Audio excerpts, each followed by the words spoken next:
Chapter 8. Day 1, 1630 hours. Cameron opened his eyes to a gentle breeze kissing his skin and the sounds of birds chirping overhead. He lay on the ground and listened to the rustling of the leaves around him and to the flow of the creek nearby. He could hear Bernard softly breathing next to him and saw Maria resting against a tree, rifle in hand. Cameron sat up and looked at her. "Hey," she chirped as she saw him wake up. "Welcome back. Did you enjoy your nap?" "Yeah," Cameron nodded and raised his arms above his head to stretch. "God, I needed that." "I could tell," Maria replied, not bothering to move. She looked around a bit and then sighed. "I didn't know them long enough to care about their deaths," she told him with a hint of shame in her voice. "Not as much as Bernard did, at least. I mean, I knew them for what, 7 hours? It's nothing." Yeah, Cameron knew what she meant. He didn't feel exactly the same way as she did about it. Loss of life is never something to take lightly, but he did appreciate the fact that he hadn't known Hank or the members of the last 10 longer. "So, you have some intelligence points then?" Cameron asked as he got to his feet. He dusted the dirt and leaves off of his back and hair and walked over to Maria. "You're a hunter. You gain 2 intelligence points per level, right?" "I do." Maria sighed. She was suddenly being defensive for some reason. Cameron, not sensing it, persisted. "What do you remember?" he asked. "About before. What was your life like?" "I don't want to talk about it," she replied coldly. "I don't want to remember it. I just want to get through all this." "I'm sorry." Cameron shook his head, for it seemed like he had crossed a line that he shouldn't have. "I didn't mean to." "You didn't know, Cameron." Maria looked at him and faked a smile. "Life was rough before coming here. I mean, it's rough here too, but a different kind of rough. Don't worry about me. Just focus on staying alive. Look, while Bernard sleeps, you should go back to the cave. See if there's anything you can use there. I mean, they would have wanted you to have their stuff." Cameron groaned at that idea. He didn't know how he felt about stripping items off the dead.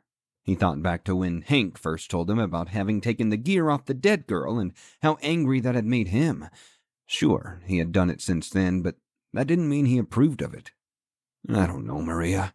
Cameron sighed uncomfortably. "Seems a bit disrespectful, you know?" "Yeah, I get it," Maria replied with a nod of her head. "But, I don't know. Look at it this way. Where I come from, we believe that the dead help us. They guide us with the wisdom that they obtained in life. Perhaps you can try to think of taking their shit as a way of them helping you." "I guess," Cameron shrugged. "Is there anything I should watch out for?" "Bags, bandages, food," Maria said. "If you can find yourself a better gun or armor, take it. I'm happy with my gear right now. Bernard is too. Just grab as much stuff as you think can help us." "Okay," Cameron said as he turned toward the cave. "You sure you're okay?" "I've been for the past 2 or 3 hours," Maria laughed. "I think I can manage." Cameron nodded and walked forward. Once again, he found himself walking through the woods alone. He thought back to that morning when he had first landed. He remembered the fear he had felt of being essentially naked and vulnerable. While he was now armed and armored, he only felt a little bit more confident. The entrance to the cave came into view, and Cameron couldn't help but sigh at the sight of it. He had only barely known the members of the last 10, but he greatly lamented their deaths. He walked forward and entered the cave. The torches had all gone out or been blown apart, so visibility wasn't that great. From the light of the sun, however, Cameron could see the forms of 5 bodies lying on the ground and walked over to the nearest one. He knelt down, recognizing it as Carrie the Builder, and sighed as his hand touched her arm. A list of her items suddenly showed up in his vision, and he scanned over it. Apparently, whoever had attacked them had taken anything of value. Cameron cursed and pushed himself up to his feet. "Nasty business looting is now," a British voice smugly declared. Cameron spun around to find the silhouette of a tall, thin man standing in the entrance. He wore a dark fedora and suit and tapped his thigh with the barrel of his pistol. "I had all the commotion up here hours ago," the man said. "Thought nothing of it. Of course, this is Happy Island after all." "What do you want?" Cameron barked. "I'm armed." We're all armed, chap, the man snorted, followed by a brief laugh. He took a step inside the cave, and Cameron raised his shotgun. That's far enough, he shouted. Get out of here, I don't want any trouble. The man's right hand suddenly illuminated. A ball of fire that should have burned his skin to the bone ignited, and he held his hand up for Cameron to see. I came here to see if there was anything worth scavenging, he said. Now that I see the state of this place, I realize that all I will be taken from here is the experience points I earned from your death. Don't take it personally, friend. Killing is the name of the game. The man suddenly hurled the fireball toward Cameron. Cameron jumped out of the way just as the fire struck and consumed Carey's dead body. He fired his shotgun and clipped the man, but the man countered with 3 shots from his pistol. Each hit Cameron. Fuck! Cameron growled. His armor had been reduced to 90, and he racked his shotgun and fired again. The blast hit the man, and he reeled backward, firing at Cameron again. Another fireball formed in his hand, and he launched it forward. The fire struck Cameron square in his chest, and his armor shot down to 40. Cameron grunted and got another shot off on the man. As he reeled back, Cameron drew his revolver and charged forward, emptying the cylinder on him. The man fell onto his back and raised his weapon just in time for Cameron to kick it from his hand. He swung his shotgun barrel to the man's face, growling as he did, and racked another round into the chamber. I suppose this was bound to happen sooner or later, the man coughed as Cameron hovered over him. Have at it then, friend. Cameron squeezed the trigger of his shotgun, and the man's head burst into pieces. His hat flew backward from the blast, and Cameron fell to a knee, panting. His body trembled with adrenaline, and he punched the man square in the chest. The body twitched, and Cameron fell into a sitting position on the ground next to him. Player Joseph 2 killed. Level 5, plus 500 experience. Level up! Congratulations, your hard work, player killing and achievement hoarding has paid off. You have reached level 5. You have obtained 1 stat nut, 3 ability nuts, 3 skill nuts. Please allocate your nuts wisely. Your health and armor have been replenished. Cameron suddenly felt dizzy. He scooted himself back to the cave wall with his hands and feet and rested his hand against the dirty rock. His vision was going in and out of focus. Something strange was happening. His eyelids fluttered, and as he turned his head to the side, Cameron passed out. Hey there, kid. Grizzly's voice pierced the darkness, and Cameron shook himself awake. He opened his eyes to find himself sitting in what looked like a diner. A broad-shouldered and thickly bearded man wearing a flannel shirt sat across from him. He leaned back in his seat and raised his bushy eyebrows as Cameron came to. Well, you did it, buddy, Grizzly said with his deep mountain man-sounding voice. I don't know how, but you sure done went and did it. He extended his hand toward a menu that sat closed in front of Cameron. Please, order yourself something. Grizzly smiled, showing his tobacco-stained teeth. He turned toward a waitress and snapped his fingers. Bring me a coffee, black. He paused and raised a judging eyebrow as he stared at Cameron. Actually, bring some cream and sugar, too, just in case. Cameron briefly glanced down at his menu and then back up to Grizzly. He was confused. How had he gotten there? Where was he? He looked around and saw people eating and chatting with each other, sipping their coffee and occasionally looking over at him with curious eyes. His presence seemed to make them uncomfortable, though he couldn't imagine why. He finally returned his focus to the menu and reached out to grab it. When he saw his hand, he jerked back and immediately shot his head up at Grizzly. "What is this?" Cameron nearly shouted with surprise. His hand was ceramic-looking, white, with black rubber palms. He held both of his arms up in front of him and saw that all of him was made of the same material. He couldn't control himself. He jumped to his feet and examined his strange, robotic-looking body. Grizzly shot up and lifted a large pistol toward him. Easy, kid, Grizzly said with a firm yet understanding tone. Take a seat. We don't need any trouble here today. I'll explain everything.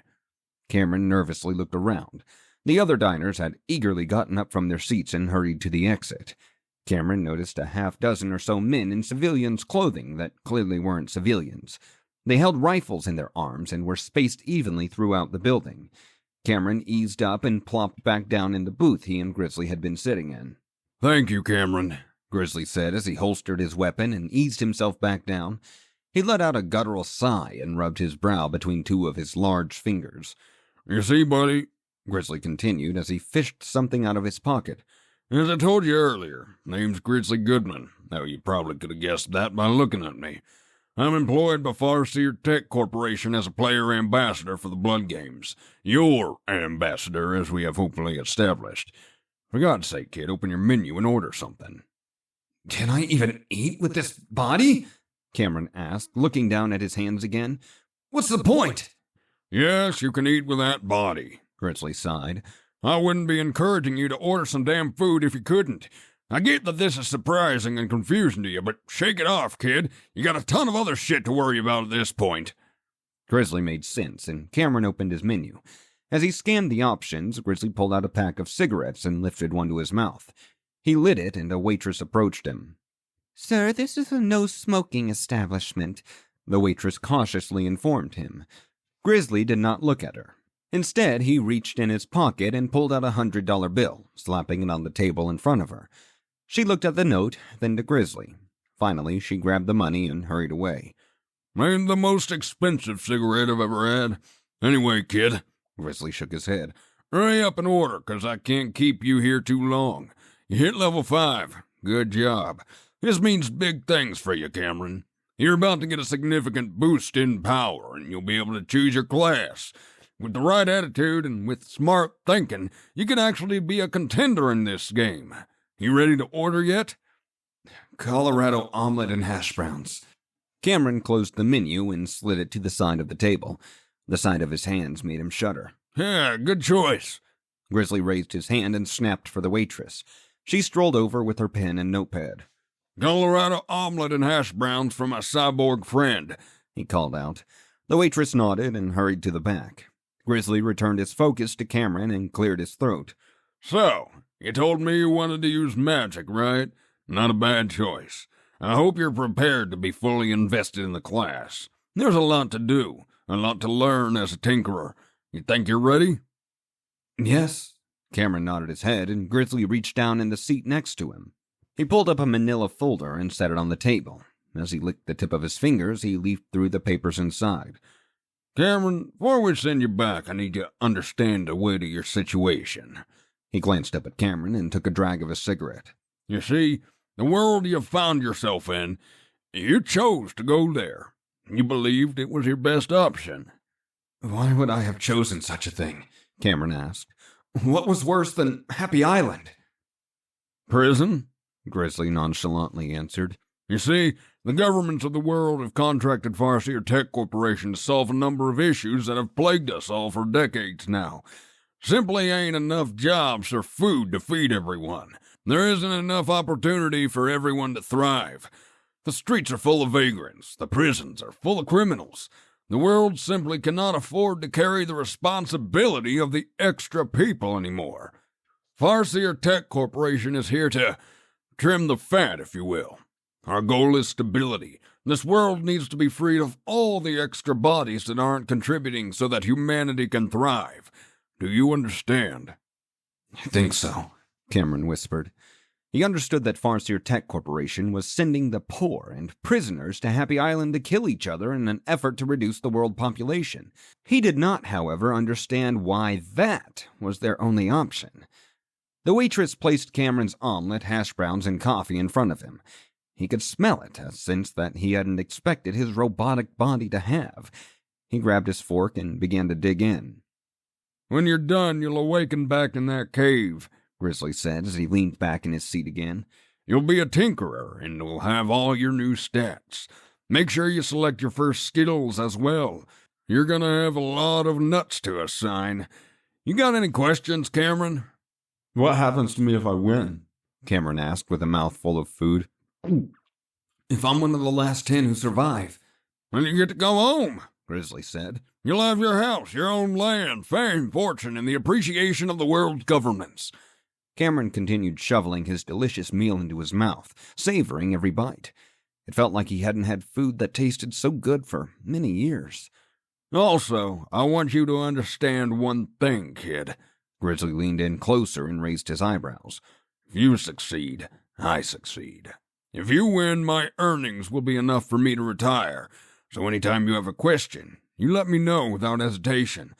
I can't tell you what to do, but I can tell you what you can do. Also, I'm only able to open a channel with you when you hit certain points of progression. Otherwise, you need to reach out to me. You get me? I do, Cameron said as he scraped the rest of the food off his plate. He swallowed it and nodded at Grizzly. Grizzly gave him a wink and stood up, tossing his cigarette into his half-empty cup of coffee. Well, till next time then, kid, Grizzly said as he turned to leave. Best of luck, Cameron. Cameron opened his eyes and his body jerked as he stared into the faces of Bernard and Maria. He pushed himself backward against the wall of the cave and his two party members smiled. "You are alive, Mr. Cameron," Bernard declared warmly. "Welcome back." Cameron grunted as his screen began to fill with notifications. "Congratulations! You have selected your class. Name, Cameron. Class, Tinkerer. Level, 5. Experience, 1,541 of 2,400. Health points, 130. Action points, 95. Armor, 182. Statistics, Strength, 1. Dexterity, 11. Intelligence, 19. Vitality, 6. Skills, Unarmed, 1 of 20. Shotgun, 2 of 20. Light armor, 10 of 20. Pistol, 1 of 20. Primary gun damage, 22 to 60. Secondary gun damage, 26 to 41. Melee damage, 16 to 21. Carry capacity, 55. Run speed, 21. Stat nuts, 1. Skill nuts, 3. Ability nuts, 12. Congratulations, Tinkerer. Please select your first ability. Lesser Fireball, level 1. Hurl a ball of fire at your enemy. Also works to start a campfire and is very effective against wooden structures. 10 AP per use. 10-second cooldown. 20 to 40 fire damage. Lesser Ice Shard, level 1. Summon a spike of ice to impale your foes. Also works to put out fires. 10 AP per use. 10-second cooldown. 20 to 40 ice damage. Lesser Lightning Bolt, level 1. Harness the power of Thor himself as you deliver a lightning blast to your enemies. Also works to disable vehicles or other mechanical items. 10 AP per use. 10-second cooldown. 20 to 40 lightning damage. "What should I pick, guys?" Cameron asked as he looked over the options. "Fire, ice, or lightning?" "What do you mean?" Bernard replied. "Did you hit level 5? "I did." Cameron couldn't help but grin. "I'm a tinkerer now." "Perfect," Bernard cheered. "You and Maria will make an excellent team." Cameron looked over at Maria, and she snorted but let a thin smile loose. "Go for fire, friend," Bernard said. "I cannot think of a more destructive force than fire. You will be unstoppable." "Fire it is, then." Cameron selected the fireball option, and the list disappeared. Achievement unlocked. Tinkerer. Congratulations! You have made it to level 5 and selected your class. Plus 10 experience. Achievement unlocked. Pyromancer. Congratulations! You have selected the Fire Elemental Focus for your Tinkerer class. Plus 10 experience. Achievement unlocked. Achievement Group 4. Congratulations! You have unlocked 20 achievements. Plus 50 experience. Your shotgun skill has increased. Current level 3 of 20. Plus 15% min-max damage. Quest complete. Achieve level 5. Congratulations! You have finally made it to level 5. Now the real game begins. Smiley face. Plus 100 experience. Achievement unlocked.